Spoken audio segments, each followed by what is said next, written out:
So one of my favorite conversations to have with individuals when I'm doing financial planning for them, and again, it's a process. We'll have a conversation. They'll share information about themselves. It's what is their income going to be in retirement, and obviously things like Social Security, but maybe they have other income. What are their investments? What are their ages? How much have they set aside for retirement? How are they currently invested? I mean, it's kind of investment management or financial planning 101, right? If you just take just break it down to the basics, it's income, expenses, investments. That's the basic. But what if someone could have a conversation with you about your investments and let's just say they're bringing things to the table that you didn't know existed. It was maybe you're a pretty traditional investor. Maybe you've just been working with a bank. Maybe it was just your retirement plan at work that has limited investment options.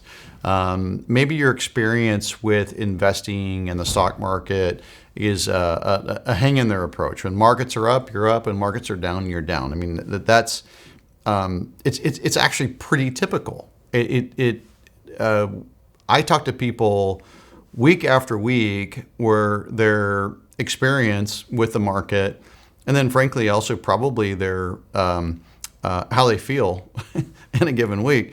If the market's up and they're up, they feel pretty good. If the market's down, they're down, they feel pretty bad. If markets are down, they might not even open up their statement on their 401k or retirement plan at work because they just don't want to see the bad news. And the reality is those are hang-in-there types of investments. It's fairly limited. The rate of return that you're getting is based on just hanging in there, and most investors in that scenario are settling for the average rate of return of the market. And the only real choice that they had along the way was, are you an aggressive investor? Are you a moderate investor? Or are you a conservative investor? I mean, it's a little more complicated than that, but basically three choices. And then you had to identify yourself as one of those three, and then the investments sort of follow suit on that. What if investments were more efficient? What if there was a way to do better than the average in the stock market? What if there was not only a way to do better than the average in the stock market, but also have less risk to get that average rate of return? Those are the conversations that I think people should be having with investment advisors, because frankly, there's no reason to hire an investment advisor who's just going to collect a fee and then get you the average of what the market does. You can get the average of what the market does on your own. I mean, there's plenty of companies that'll do that. Just buy an index. Just hang in there.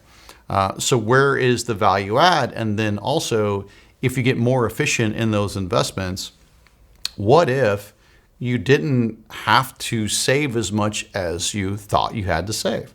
And so it makes me think of rules like the 4% rule. So if I'm sticking to the 4% rule, which is a common rule when it comes to investing in markets, basically it's withdraw 4% of your portfolio. As long as it's a diversified portfolio, it should last as long as you live, even if you get into principal. That's the basic idea. I'm just an overview here. What if the rule wasn't 4%? What if you could average more than that? What if you could withdraw more than 4%?